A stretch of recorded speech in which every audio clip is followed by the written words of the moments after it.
What's up, everybody? This is Rose with Boxing Pills, and I have some news about Anthony Joshua and all the conspiracy theories going around him. Okay, but first of all, this is Boxing Pills. I'm gonna bring you the best news multiple times per week.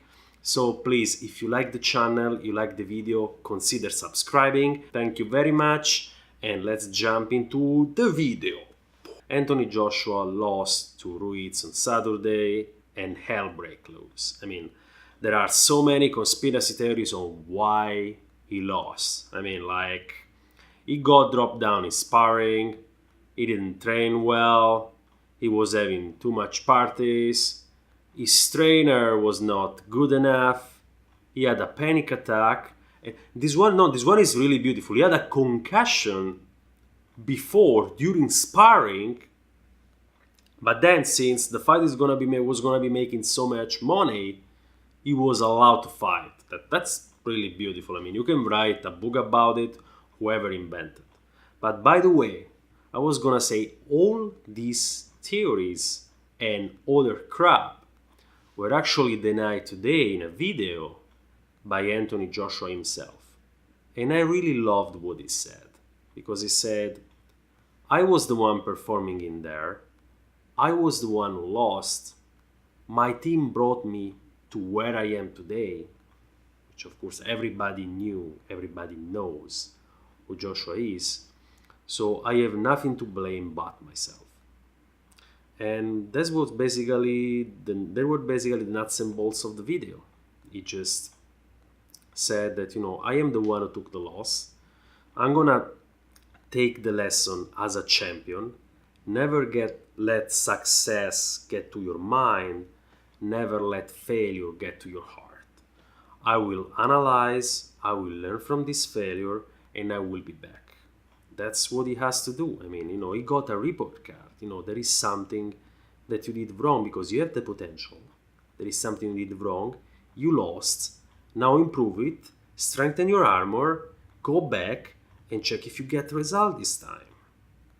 And how can you blame, I'm right, how can you blame Joshua's team? He is actually an amazing team because they brought him to where he is now. World champion with 16 fights, defeating fighters such as Klitschko, Joseph Parker, Carlos Takam, and Povetkin. These fighters were all ranked really, really high. They were ranked much higher than Andy Ruiz. Whether the ranking is fair or not, that's actually another question. But, just to prove that he has an amazing team, otherwise he wouldn't be where he is now. Because you can have all the potential that you want, but you cannot go anywhere nowadays.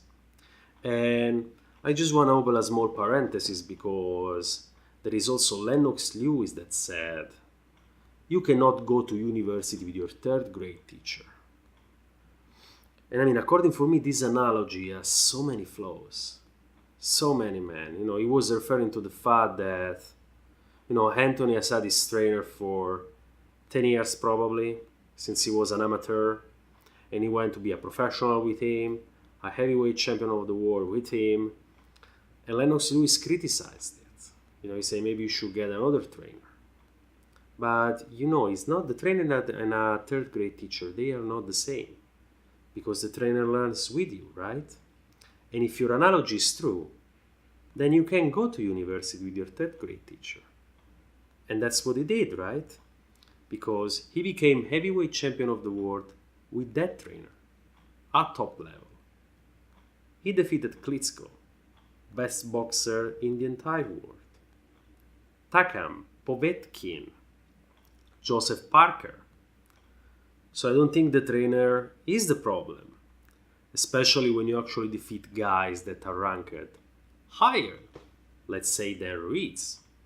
That's also why Ruiz was given 13-1 to Anthony Joshua. Everybody thought he was gonna lose. And if he lost, I don't think because he didn't train well or the trainer. It's because of something was wrong in him. Right? So don't say, Lennox, you cannot go to university with your third grade teacher. And also, I mean, all the trainer, they evolve, okay? They go to a step, they go to a process. If you think about the best trainer that can come to your mind, probably Manuel Stewart. Who in the world of boxing doesn't know Manuel Stewart? And yet he was not born Manuel Stewart, There was a process he has to follow. He didn't find himself to be the best trainer of the world from one day to another. He grew up. And that's the same thing that Anthony Joshua trainer did. He's growing up. So a question still remains is, why did he lose? Because he had the potential. Technically he was stronger, he was taller, he had many advantages, but he lost. And it's not one factor. He didn't lose because of a panic attack or not training well. I don't think so. No one thinks so. He probably lost because of a combination of factors. And I believe he fought too much time in England, all of his career basically. And then when you move outside and you face a new world with different people, different rules, a new city, you just feel the pressure, right? The pressure of being uncomfortable because it's not your home. And I think that pressure impacted him very, very deeply this time, because the tree is too big now, because he grew up in London and the tree got bigger and bigger and bigger. Now moving that tree to another continent, another state, that's tough. So he's really has to work on himself on that. And I mean, second, and I tend to agree with some people that say that Eddie Hearn has probably a negative influence on Joshua. He's probably deciding too much his career. And, I tend to believe that, because just look how much this guy speaks. He always steals the stage to people. Whenever fighters are taking the picture, you don't see both promoters standing there behind the fighters. You only see Eddie Hearn standing there behind the fighter. Like, he always wants the spotlight. And in my opinion, he tends to steal light away from the fighters. Tend to have a bit too much influence that maybe is dragging Anthony Joshua in a negative direction, a direction he doesn't want to go. So maybe, if he changes his promoter, that can be a good idea for Anthony. But, I mean, am I saying that Eddie Hearn was the reason why Joshua lost? No. He's part of an endless series of factors that they sum up with each other, and the result was Joshua lost. I'm not saying that Eddie Hearn was the only one to blame. And, probably the most important factor was Andy Ruiz's style. Because Anthony Joshua was just not used to the kind of guy that counter punches you every single step. A guy that, by default you would think it's fast, so he's slow. No. Andy Ruiz is fast, so he's fast. Just look how quick he is in counter punching. And the defense of Andy Ruiz was great. Anthony Joshua had flaws in his defense, for sure. And they were unmasked by Andy Ruiz's style. So he has, of course, to change his style, and his team has to change way training to interact with him. That I agree. And the beauty of this is that he, of course, is going to have the rematch to test whether he learned from defeat or not. Because also, he's going to change his style, but let's not forget that he's fighting against another human being, Andy Ruiz. So Andy Ruiz is also going to change his style as well. So the rematch is going to be, for me, absolutely amazing. At this point in time, I don't feel like making prediction, but let's see.